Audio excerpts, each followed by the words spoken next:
सभी वीडियो देख रहे स्टूडेंट्स को नमस्कार। इस वीडियो में हम बात करेंगे गैलीलियन रूपांतरण के बारे में। सबसे पहले बात करते हैं कि गैलीलियन रूपांतरण क्या होता है। जब किसी एक स्थिर निर्देश तंत्र में किसी कण की स्थिति का हमें पता हो तो वे संबंध जिनकी सहायता से उस स्थिर निर्देश तंत्र के सापेक्ष स्थिर या नियत वेग से गतिशील निर्देश तंत्र में भी कण की स्थिति या गति ज्ञात की जा सके, वे संबंध गैलीलियन रूपांतरण संबंध कहलाते हैं या गैलीलियन रूपांतरण कहलाते हैं। तो ये तो डेफिनेशन होगी। अब गैलीलियन रूपांतरण में हम एक कल्पना करते हैं कि जो घटनाएं घटित होती है सभी निर्देश तंत्रों में, उनमें समय अपरिवर्तित रहता है। सभी निर्देश तंत्रों में जो घटनाएं होती है वो एक ही समय पर होती है। ये हम गैलीलियन रूपांतरण में मान के चलते हैं।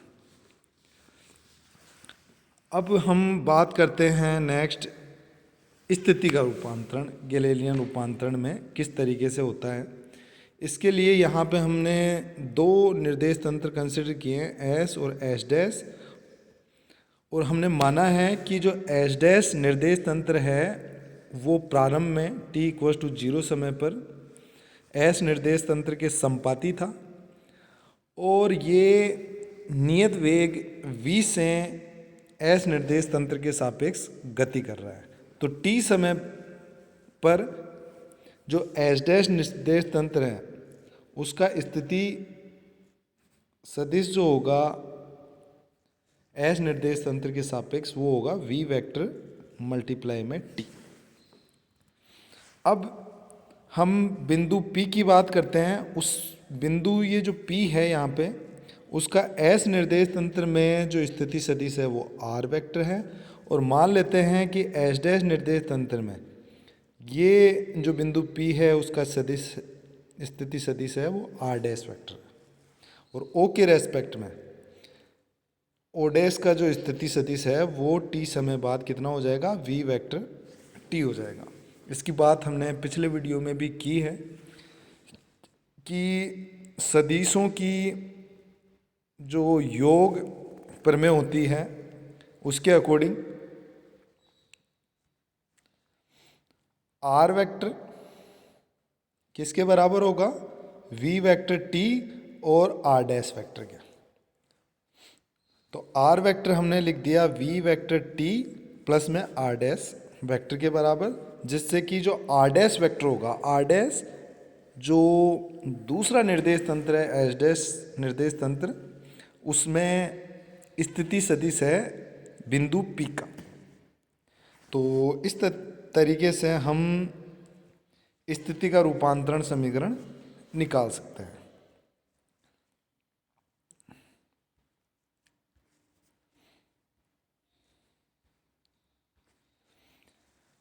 अब ऐसे बिंदु के ऊपर हम बात करेंगे जो एग्जाम में फ्रिक्वेंटली आता रहता है। गैलीलियन रूपांतरण में दो बिंदु हैं P और Q, उनके मध्य जो विस्थापन होगा वो अपरिवर्तित रहता है या परिवर्तित होता है, वो यहाँ पे हम कैलकुलेट करेंगे। इसके लिए हमने मान लिया कि S निर्देश तंत्र में बिंदु P है उसका स्थिति सदिश है R1 वेक्टर, और जो बिंदु Q है नीचे वाला उसका स्थिति सदिश है R2 वेक्टर। ये हमने कंसिडर किया। तो दोनों बिंदुओं के मध्य जो विस्थापन सदिश होगा उसको हम लिख सकते हैं PQ वेक्टर को, वही सदिशों की योग प्रमेय से। जैसे R1 वेक्टर ये है, R2 वेक्टर ये है, और एक वेक्टर ये वाला है।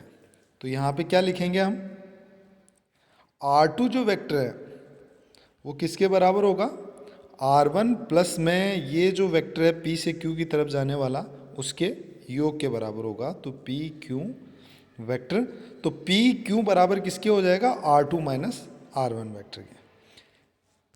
यही चीज़ यहाँ पे लिखी हुई है कि जो पी क्यू वेक्टर होगा वो बराबर होगा R2 माइनस R1 वेक्टर के, जो P और Q के मध्य विस्थापन सदिश को रिप्रेजेंट करता है।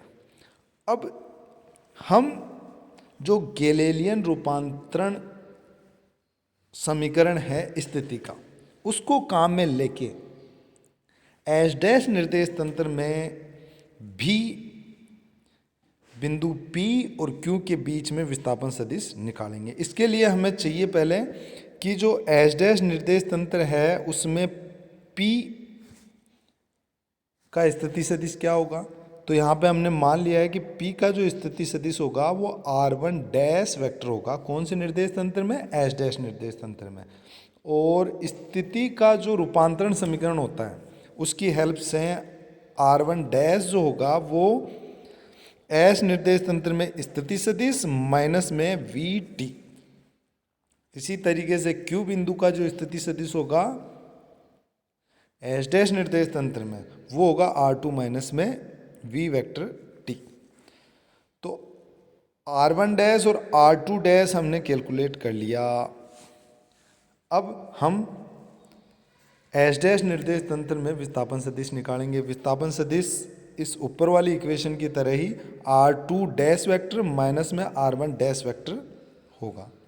अब ये जो इक्वेशन 7 और 8 है उनसे R2 डैश और R1 डैश की वैल्यू सब्स्टिट्यूट करें तो ये इक्वेशन मिलती है। यहाँ पे हमें दिख रहा है कि V वेक्टर T माइनस का और V वेक्टर T प्लस का है, तो दोनों कैंसिल हो जाएंगे। तो कैंसिल होने पे D डैश वेक्टर जो हमें मिलता है वो R2 वेक्टर माइनस में R1, जो कि एस निर्देश तंत्र में भी यही वैल्यू हमें मिलती है। तो हम यहाँ से बोल सकते हैं कि एक नियत वेग से गतिशील या स्थिर जड़त्व निर्देश तंत्रों में दो बिंदुओं के मध्य जो विस्थापन होता है वह निस्सर होता है गैलीलियन रूपांतरण के अंदर, मतलब बराबर वैल्यूज मिलती है सभी जड़त्व निर्देश तंत्रों में। तो यहाँ से जो रिजल्ट हमें मिलता है D1 dash equals to D। यह जो समीकरण आती है उससे हम बोल सकते हैं कि दो निर्देश तंत्रों में दो बिंदुओं के मध्य जो विस्थापन सदिश है वह निश्चर रहता है, अचर रहता है, उसकी मान अपरिवर्तित रहता है। इसे हम गैलीलियन के विस्थापन की निश्चरता का नियम कहते हैं। गैलीलियन की विस्थापन की निश्चरता का नियम कहते हैं। फिर आगे बात करें हम कि विस्थापन तो निश्चर होता है, लेकिन वेग का रूपांतरण किस तरीके से कर सकते हैं। तो वेग की बात करते हैं। वेग का रूपांतरण हमें स्थिति सदिश पता है कि R वेक्टर नए वाले निर्देश तंत्र में जो होता है स्थिति सदिश R डैश वेक्टर वो बराबर होता है एस निर्देश तंत्र में कण की स्थिति माइनस में V वेक्टर T होता है। अब यहाँ पे इसका समय के साथ अवकलन कर दें, तो ये इक्वेशन मिलती है। और dr dash by D T कण की एस डैश निर्देश तंत्र में वेग हो गया, V वेक्टर हो गया कण का एस निर्देश तंत्र में वेग, और V वेक्टर हो गया कैपिटल V वेक्टर है वो हो गया S के सापेक्ष एस डैश निर्देश तंत्र का वेग।